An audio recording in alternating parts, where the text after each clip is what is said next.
사랑합니다. 네, 오늘 예배 자리에 나오신 울덕진 가족 여러분, 주님의 이름으로 크게 환영하며 넘치도록 축복합니다. 우리 4월 한 달은 이렇게 인사하면 좋겠는데, 옆에 분 바라보시면서 이렇게 인사할까요? 당신이 꽃보다 아름답습니다.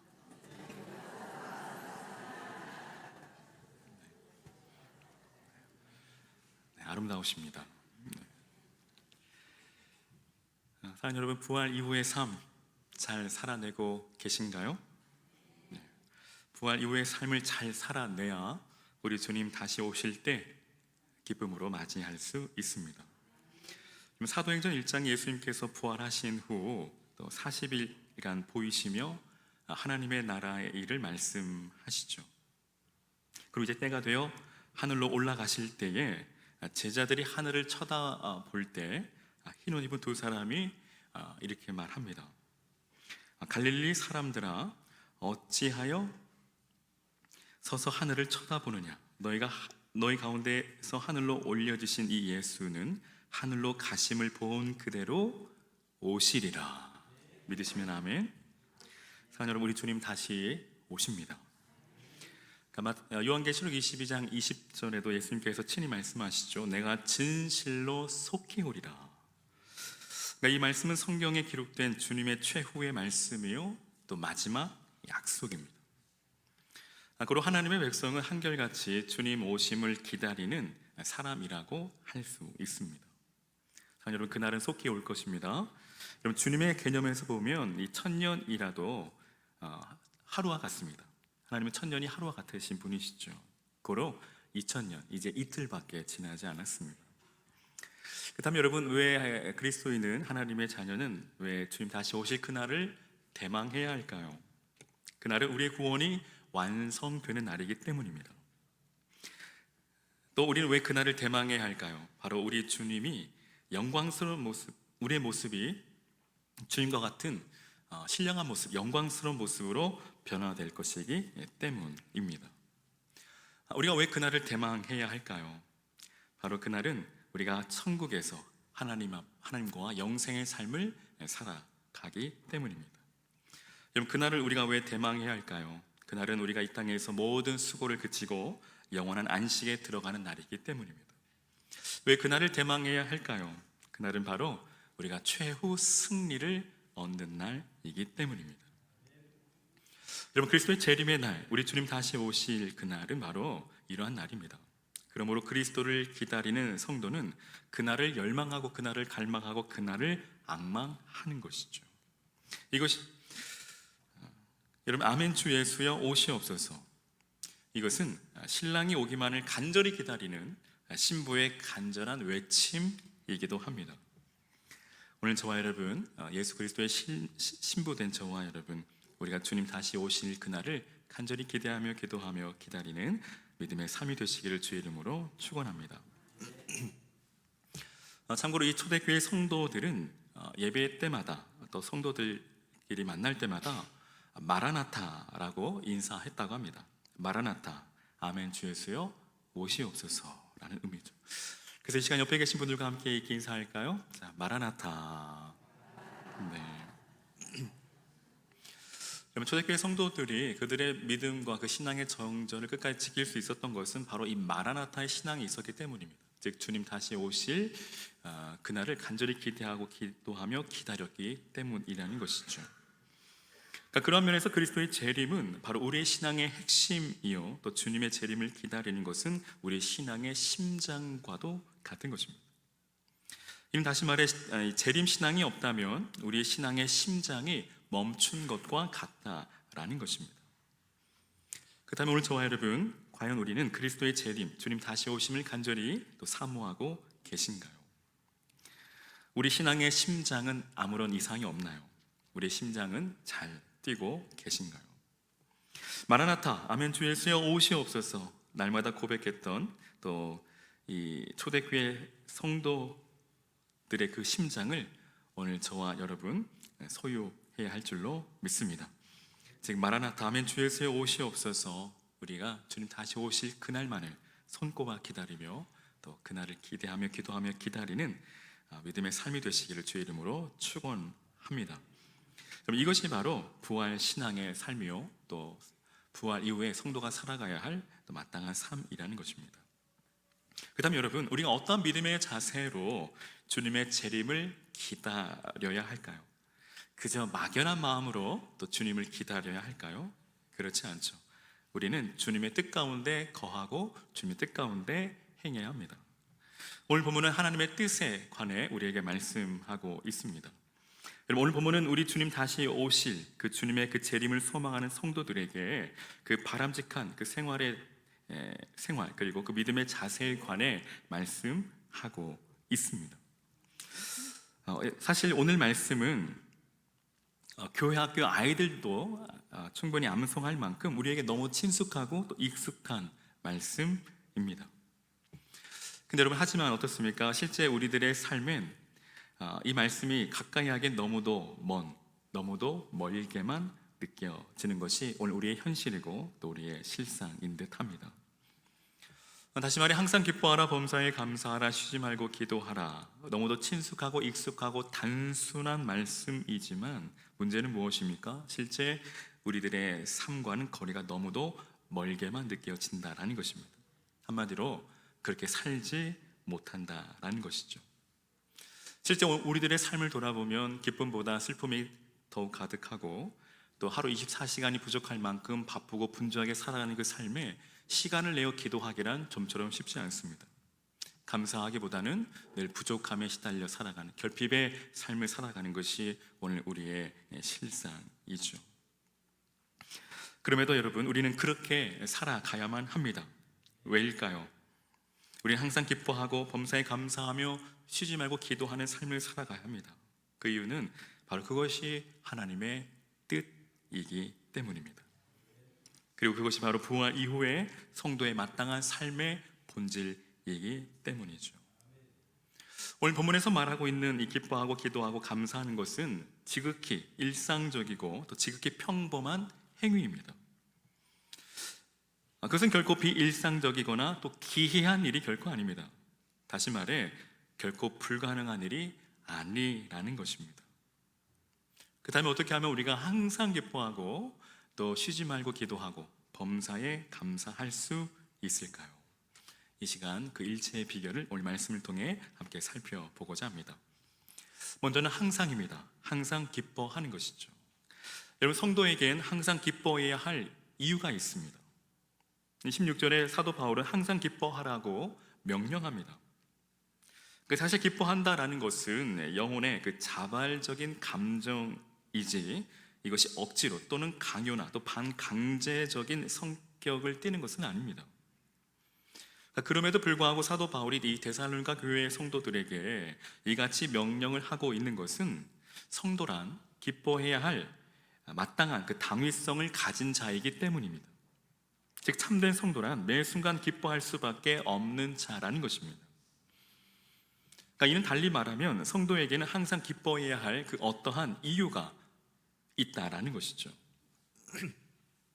도대체 그 이유가 무엇이길래 성도는 항상 기뻐해야 할까요? 그것은 바로 구원의 은총 때문입니다. 즉 성도는 영원히 죽지 않고 살아 주님과 영원히 함께 거하게 될 것이기 때문이라는 것입니다. 믿으시면 아멘. 그럼 계시록 22장에 그때가 되면 하나님이 저희와 함께 거하시리니 저희는 하나님의 백성이 되고 하나님은 친히 저희와 함께 계셔서 모든 눈물을 그 눈에서 닦아주시며 다시는 사망이 없고 애통하는 것이나 곡하는 것이나 아픈 것이 다시 있지 아니할 것이라고 말씀합니다. 이러한 구원, 영생, 그리고 천국은 주를 믿는 성도들에게 보장된 것입니다. 따라서 이 구원의 축복을 받은 자라면 누구든지 이 땅에서 항상 기뻐할 수 있는 근본적인 이유를 지니게 되는 것입니다.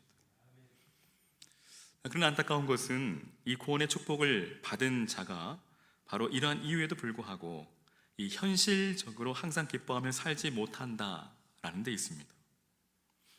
그 이유는 인간이란 전체를 바라보며 미래를 항상 꿈꾸는 것만으로 살아갈 수 있는 존재가 아니기 때문이죠. 우리는 언제나 이 현실의 제약을 받습니다. 이 현실이라는 이 생활 속에서 부닥쳐 오는 여러 가지 또 사건들, 또 여러 가지 시험들, 또 여러 가지 문제들로 인해 또 그 감정의 흐름에 따라 기뻐하기도 하고 슬퍼하기도 하고 괴로워도 하는 존재입니다. 그만큼 우리 인간이란 연약한 존재이고 또 현실의 메인 존재라는 것이죠. 그렇다면 우리가 어떻게 항상 기뻐할 수 있을까요? 그것은 바로 장래에 이루어질, 장래에 완성될 그 영원한 그 천국을 이 땅에서 경험하는 것입니다.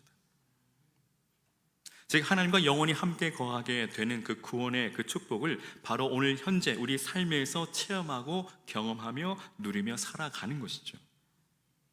그러기 위해서는 성도는 그 인생의 궁극적인 모든 관심사를 오직 예수님께 두어야 합니다. 즉 오직 주님 한 분만으로 만족할 수 있으며 주님 한 분 때문에 세상의 모든 것을 다 포기할 수 있는 그 믿음의 준비가 되어 있어야 한다라는 것이죠. 즉 주님 한 분만으로 충만하고 주님 한 분만으로 충분한 상태에 머무는 것입니다. 여러분 그 대표적인 그 인물이 다윗 아니겠습니까? 다윗의 그 삶에는 항상 부족함이 없었습니다. 여호와는 나의 목자시니 내게 부족함이 없으리로다. 주님 한 분으로 인해 그는 늘 부족함이 없는 참 만족의 삶을 산 인물입니다. 사랑하는 여러분, 우리 주님만이 영원히 그리고 변하지 않는 참 소중한 가치임을 믿으시기를 바랍니다. 즉 우리가 살아가는 이 세상에 주 예수보다 더 귀한 것이 없다라는 것입니다. 우리 주님은 이 세상 그 무엇과도 바꿀 수 없는 분입니다. 여러분 고린도후서 4장 7절의 사도 바울은 우리가 이 보배를 질그릇에 가졌다라고 말합니다. 또한 그는 이어서 내가 그를 위하여 모든 것을 잃어버리고 배설물로 여김은 그리스도를 얻고 라고 말합니다. 즉 주 예수보다 더 귀한 것이 없다라는 것입니다. 이처럼 성도에게 항상 기뻐할 수 있는 이유가 주어져 있습니다. 그러나 성도들은 그 이유를 현재의 삶 속에서 현재화할 수 있는, 실제화할 수 있는 그 믿음의 결단과 믿음의 의지가 필요합니다. 이는 다시 말해 우리의 모든 생각과 또 우리의 마음을 끝까지 지켜야 한다라는 것이죠. 즉 예수님께 집중해야 한다라는 것입니다. 그렇기 때문에 본문에서 너희는 항상 기뻐한다라는 이 서술형이 아니라 너희는 항상 기뻐하라는 명령형으로 사용하고 있는 것이죠. 또한 실제로 장차 있을 그 영광의 그 구원의 놀라운 축복을 오늘 현재의 삶 가운데 실제화함으로써 항상 기뻐할 수 있는 저와 여러분 되시기를 주의 이름으로 간절히 축원합니다.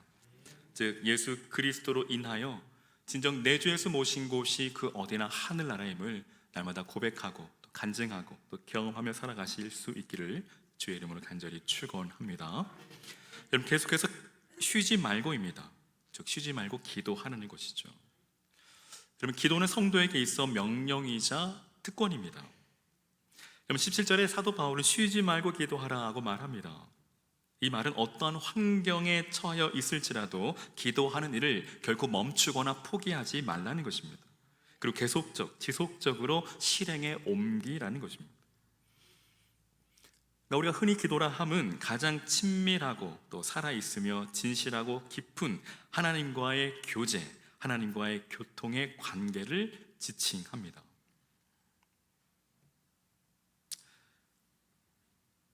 여러분 기도는 성도가 하나님께 다가갈 수 있는 은혜의 통로, 축복의 통로라는 것이죠. 사랑하는 여러분, 우리가 일반적으로 대화가 깊어지면 관계가 깊어지고 또 관계가 깊어지면 대화가 깊어지는 법입니다. 그래서 관계가 깊어지면 속에 있는 이야기도 함께 나눌 수 있는 것이죠. 여러분 그러한 이유로 기도는 오랫동안 인간의 호흡에 비교되어 왔습니다. 인간의 육체가 호흡을 하지 않으면 곧 죽어버리게 되듯이 성도가 하나님과 깊은 교통의 그 교제의 관계인 기도를 하지 않으면 곧 죽게 된다라는 것입니다. 그 기도를 하지 않으면 하나님과의 깊은 관계에 들어갈 수 없다라는 것이죠. 여러분 한번 이 자리에 우리가 숨을 한 5분만 참아볼까요? 아마 다들 주님의 부르심을 받을지도 모릅니다. 사랑하는 여러분, 이처럼 실로 기도란 성도에게 있어 명령인 것은 기도를 멈추어서는 결코 아니 되기 때문입니다. 여러분, 기도는 우리가 때에 따라서, 때론 감정에 따라서, 환경과 상황에 따라서 해도 되고 해도 하지 않아도 되는 것이 결코 아니죠. 기도는 반드시 해야 하는 것이며 지속적으로, 계속적으로 해야 하는 것입니다. 마치 숨을 쉬는 것처럼 말입니다. 여러분, 우리가 감정에 따라 또 환경과 상황에 따라 우리가 숨을 쉬는 것을 멈출 수 없죠. 만약 그렇게 된다면 우리 이 자리에 있지 못할 겁니다. 그럼에도 오늘날 많은 성도들은 기도를 마치 비상사태를 위해 남겨둔 비장의 무기나 또 혹은 필요시 꺼내 쓸 수 있는 또 보물상자 또는 도깨비 방망이, 요술 램프의 지니처럼 생각할 때가 있습니다. 그래서 자신들이 필요하다고 생각될 때만 꺼내 쓰려는 경향들이 있다는 것이죠. 물론 이는 기도하는 것을 구하는 것으로만 알고 있기 때문입니다. 물론 기도는 하나님께 간구하는 것이지만 그보다 더 진정한 의미에서 기도란 하나님과 더 깊은 교제를, 관계를 쌓는 것입니다. 사랑하는 여러분, 하나님은 우리와 관계 맺기를 원하십니다.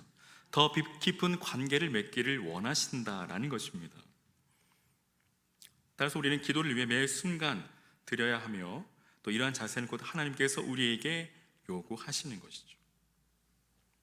한편 기도는 이처럼 성도에게 있어 명령이요 의무인 동시에 또 성도만이 누릴 수 있는 특권이기도 합니다. 그것은 성도들 외에는 다른 어떠한 사람도 지니지 못한 그 놀라운 권한입니다. 왜냐하면 기도는 하나님의 능력이 임하는 통로이기 때문입니다.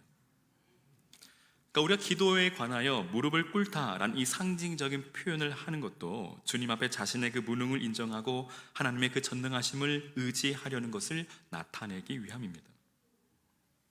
즉 성도는 기도를 통해 하나님의 능력을 덧입는 것이죠. 사랑하는 여러분, 오늘 우리는 주님의 도우심이 없이는, 우리 주님의 은혜 없이는, 우리 주님 없이는 단 하루도, 단 한순간도 살아갈 수 없는 연약한 인생임을 우리가 바로 인식한다면, 인정한다면 우리가 어찌 기도를 멈출 수 있단 말입니까? 사랑하는 여러분, 하나님으로부터 우리가 세상을 살아갈, 이 세상을 넉넉히 이길 그 힘과 또 믿음과 용기를 얻는 것, 그것이 바로 기도입니다.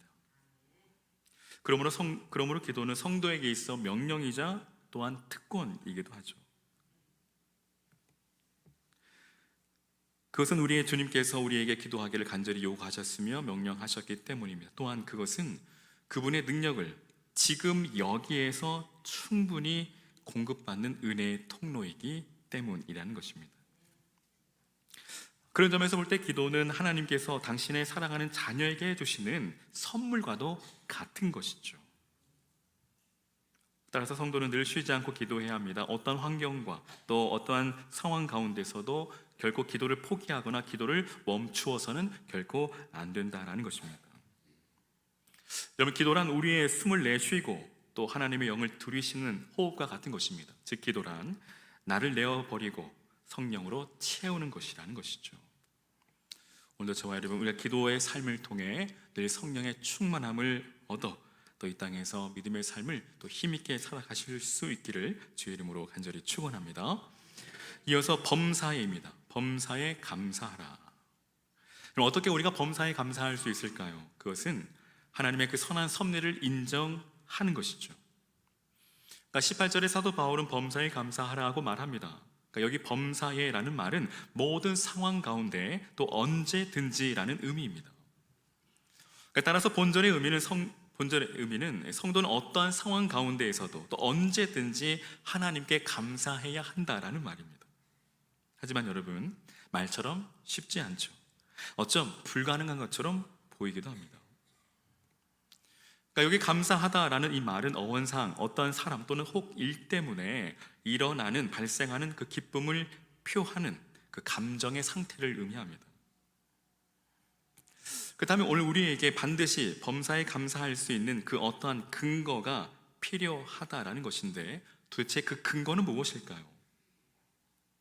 도대체 성도가 어떻게 해야만이 어떠한 상황 가운데 또 언제든지 하나님께 감사할 수 있을까요? 우리는 그 근거를 야곱의 아들 요셉을 통해 확인할 수 있습니다. 요셉은 위대한 믿음의 사람으로 우리에게 신앙에 참 귀감이 되죠. 하지만 그에게도 말할 수 없는 고통의 시련들이 있었습니다. 형들에 의해 이스마엘의 그 상인들에게 노예로 팔려갔으며, 또 보디발의 아내 때문에 억울한 옥살이를 하기도 했습니다. 그러나 그 위대한 그 요셉의 그 삶에 사실 그처럼 힘겨운 그 처지를 만났을 때에 그가 하나님께 감사했다라는 이 구체적인 언급은 없습니다. 그렇다 해서 요셉이 하나님 앞에 불평을 했거나 감사하지 않았던 것은 아니죠. 창세기 50장 20절에 보면 요셉은 이렇게 말합니다. 당신들은 나를 해하려 하였으나 하나님은 그것을 선으로 바꾸사 오늘과 같이 많은 백성의 생명을 구원하게 하시려 하셨다라고 말합니다. 즉 요셉은 하나님께서 그 모든 고통의 그 시간들, 그 순간들을 선으로 바꾸실 것이라는 그 확실한 믿음이 있었다라는 것입니다. 그리고 그로 인하여 그가 하나님께 감사하였음을 의미합니다. 이처럼 하나님께서 모든 상황을 선으로 바꾸실 것을 믿는 믿음을 가진 자는 범사에 감사할 수 있다라는 것이죠. 이는 곧 하나님의 그 선하신 섭리를 인정하는 믿음을 의미합니다. 로마서 8장 28절의 사도 바울은 우리가 알거니와 하나님을 사랑하는 자, 곧 그 뜻대로 부르심을 입은 자들에게는 모든 것이 합력하여 선을 이룬다라고 고백합니다. 즉 하나님은 모든 일에 있어서 또 어떠한 상황에서라도 반드시 필히 선을 이루신다라는 것입니다. 믿으십니까? 믿으시기를 바랍니다. 그리고 우리가 이런 사실을 인정하고 또 믿음으로 받아들인다면 성도는 어떠한 상황 가운데서도 결코 낙심치 않고 오히려 감사할 수 있다는 것이죠. 예컨대 사도행전 16장에 바울과 실라가 그 감옥에 갇혔을 때에도 그들이 전혀 두려워하지 않고 오히려 하나님 앞에 기도와 찬송으로 나아가는 것을 보게 됩니다. 오늘 역시도 하나님의 그 선하신 섭리를 그들이 인정하고 또 하나님의 그 선하심을 믿었기 때문이라는 것이죠. 혹 오늘 이 자리에 어떠한 문제로 인하여 절망 가운데 계신 분 계신가요?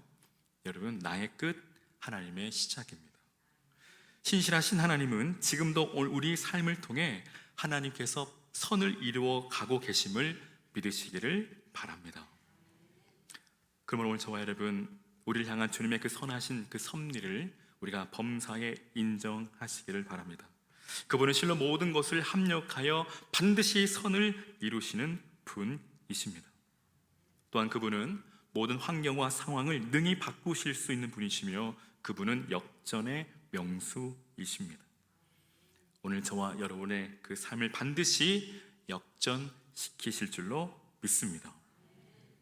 우리가 이런 사실을 인정할 때 우리는 어떠한 상황에서도 언제든지 범사에 감사할 수 있습니다.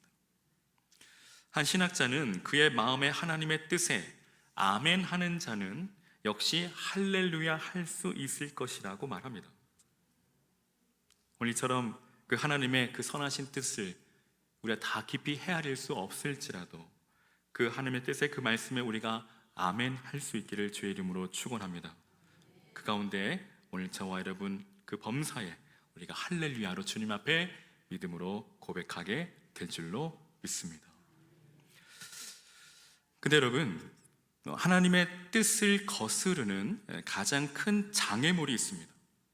제가 항상 기뻐하고 또 쉬지 말고 기도하고 범사에 감사하는 삶을 방해하는 가장 큰 장애 요소가 있다라는 것입니다. 그것은 뭘까요? 바로 우리 육체의 소욕입니다. 우리가 오늘 우리 육체의 소욕을 쫓을 때 우리는 성령을 소멸하게 됩니다. 19절에 사도 바울은 성령을 소멸치 말라고 말합니다. 여기 소멸하다라는 말은 문자적으로는 불을 끄다라는 의미입니다. 비유적으로는 억누르다라는 의미입니다. 따라서 본절의 의미는 성령의 불을 끄지 말라, 혹은 성령을 억누르지 말라, 제한하지 말라는 것입니다. 그렇다면 여러분, 도대체 우리가 어떻게 할 때 우리 안에 계신 성령의 역사가 소멸되는 것일까요? 앞서 말씀드린 것처럼 우리 육체의 소욕을 쫓을 때입니다. 그럼 사도 바울은 육체의 소욕은 성령을 거스르고 성령의 소욕은 육체를 거스르나니 이 둘이 서로 대적함으로 너희 원하는 것을 하지 못하게 하려 함이라고 말합니다. 즉 여기 육체의 소욕이라 함은 바로 죄된 인간의 본성에서 기인한 욕심을 의미하며, 성령의 소욕이라 함은 우리 속에 내주하신 성령으로 말미암는 갈망 혹은 소원을 의미합니다. 그런데 이 두 욕심과 이 갈망이 조금도 타협할 만한 기미 없이 서로 첨예하게 대립하여 있다라는 것이죠. 그리하여 마치 한 수레를 서로 반대 방향으로 끄는 두 마리의 소와 같이 우리가 우리 육체의 소욕을 따르면 성령의 갈망은 소멸되고, 또 반대로 성령을 따르면 육체의 소욕이 소멸된다라는 것입니다. 그리고 사도 바울은 갈라디아에서 육체의 소욕을 구체적으로 열거하고 있습니다. 그것은 바로 음행, 더러운 것, 호색, 우상숭배, 술수, 원수를 맺는 것, 분쟁, 시기, 분냄, 당 짓는 것, 불리함, 이단, 투기, 술취함, 방탕함이라고 말합니다. 즉 이런 행위들을 하는 자들은 육체의 소욕을 쫓는 자들이며 결국 그들에게서 성령은 소멸되고 만다라는 것이죠. 여러분 기억하십시오. 우리 육체의 소욕은 성령의 소욕을 끄는 소방수 역할을 한다라는 것입니다. 이런 사실에 대하여 영국의 신학자인 이 매튜 헨리는 연료를 없애버리면 불이 꺼지고 말듯이 우리가 우리 영혼을 분발시키지 않는다면, 또한 우리 안에 모든 것을 성령의 지시에 일치시키지 않는다면 우리는 성령을 소멸시키게 될 것이라고 말합니다. 물을 붓거나 많은 양의 진흙을 끼얹으면 불은 꺼지고 만다라고 말합니다. 너무도 당연한 말이죠. 이처럼 여러분, 우리가 우리 육체의 욕심이나 이 세상의 것에 집착하고 창념한다면 우리 속에 내주하셔서 진역사하시는 그 성령의 불은 점점 꺼지고 말 것입니다. 그러므로 오늘 우리 안에 이 성령의 이 불이 꺼지지 않도록 늘 성령의 불이 활활 타오르도록 계속해서 연료를 공급해야겠습니다.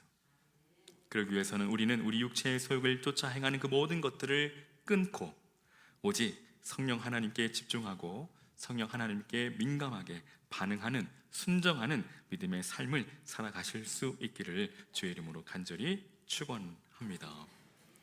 고로 여러분, 성도는 어떠한 종류의 악이든 죄는 그 모양이라도 철저히 배격해야 합니다. 그럼 22절에 사도 바울은 악은 모든 모양이라도 버리라고 말합니다. 그러니까 여기 모양이라는 말은 눈에 보이는 것, 외적인 형식 또는 여러 형식이라는 의미와 또 종류, 또 종이라는 의미를 지니고 있습니다. 즉 성도란 어떠한 종류의 악이든 철저하게 배격하고 그것을 흉내조차 내지 말라는 것입니다. 신명기 5장 4절에 주는 죄악을 기뻐하시는 신이 아니시니 악이 주와 함께 유하지 못하며 라고 말씀하고, 또 호세아 9장에는 여호와께서 그 악을 기억하시고 그 죄를 벌하신다라고 말씀합니다. 즉 우리가 믿는 하나님은 공의의 하나님이십니다. 즉 죄를 미워하고 그 죄를 반드시 심판하시는 분이라는 것이죠. 즉 하나님의 자녀인 성도들 역시 또 악을 미워하고 또 악을 철저하게 배격해야 합니다. 그럼 시편 97편 10절에 여호와를 사랑하는 너희여 악을 미워하라고 말합니다. 오늘 저와 여러분, 우리가 죄는 멀리하고 늘 하나님을 가까이 하는 복된 성도의 삶이 되시기를 주의 이름으로 축원합니다. 여러분, 우리 삶 한번 돌아보십시오. 점검해 보시기 바랍니다. 우리가 이러한 저러한 종류의 악에 대하여 때론 방관하고 그저 방만한 태도를 보이고 있지는 않습니까? 만일 그러다 보면 언젠가 우리는 악의 행위에 깊이 빠져있는 자신의 모습을 발견하게 될 것입니다. 그러므로 우리는 어떠한 방법으로든지 또 어떠한 노력이든지 철저하게 악을 배격하고 악을 멀리하고 모든 죄는 모양이라도 버리는 신실한 믿음의 삶을 살아가실 수 있기를 주의 이름으로 축원합니다. 사랑하는 여러분, 오늘 사도 바울은 본문에서 주님 다시 오실 그날을 소망하는 그 성도들, 즉 부활 이후의 삶에 대하여 우리에게 말씀합니다. 우리는 우리 주님의 그 재림을 소망하는 자로서 항상 기뻐하고 또 항상 쉬지 말고 기도하고 범사에 감사하는 삶을 살아가야 하겠습니다. 이것이 바로 하나님의 뜻 가운데 거하는 삶입니다. 여러분, 오직 하나님의 뜻 가운데 거하는 자만이 주님 다시 오실 때 주님을 기쁨으로 영접할 수 있습니다. 그리고 저와 여러분, 비록 광야 같은 이 세상, 척박한 이 세상, 그 가운데서도 우리가 오직 예수 그리스도로 인하여 주님으로 말미암아 항상 기뻐하고 또 쉬지 말고 기도하고 범사에 감사하며 살아가시는 저와 여러분 되시기를 주의 이름으로 간절히 축원합니다.